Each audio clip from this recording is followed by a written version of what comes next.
the discussion, it was mentioned the lack of standards and how can that impact some of the decisions that your clients would make. So do you foresee that having the flexibility to change to different systems will be a critical success factor, or you think that soon we can see the emergence of certain standards that will help to accelerate the implementation of some of these solutions? Clyde? Sure.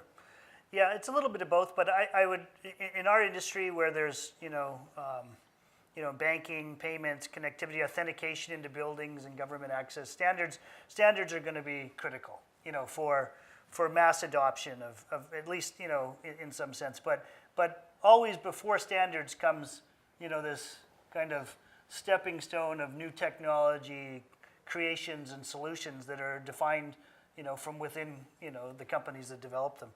But at the end of the day, I think standards are going to be a huge part of allowing mass adoption, in an affordable way from a business perspective.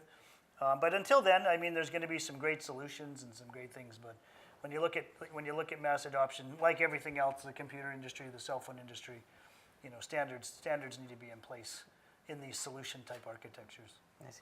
Rui, what do you see? Yeah, well, in the carrier side, when you talk standards, you need to be careful because they over-rotate on standards, and that's probably one of the reasons why their architectures are so outdated. But on the other side, you see today carriers talking about open source, and that's a way of them to express that, okay, there's an open community discussing how we should interface with each other, and we move away from our rigid model of standards. So definitely, we need to have a number of standards that allow the different layers to interoperate.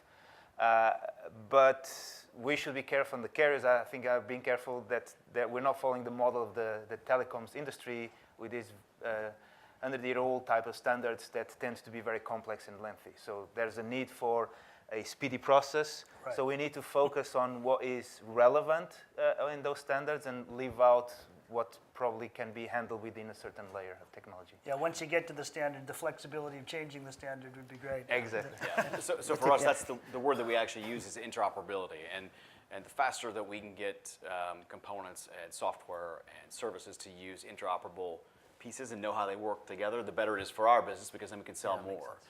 Until that happens, then we're kind of having to talk about best of breed, and we're kind of having to encourage one versus the other. But it's that interoperability, I think, more so than standards, that'll really drive growth. Especially in this industry where there's, if you look at the circle of the ecosystem and like the different verticals you were talking about and plugging this into that and this into that, it's just natural that you're going to drive costs down and increase applications and volume with some, something that way. And it's coming, but it's there's so many things you can connect to now.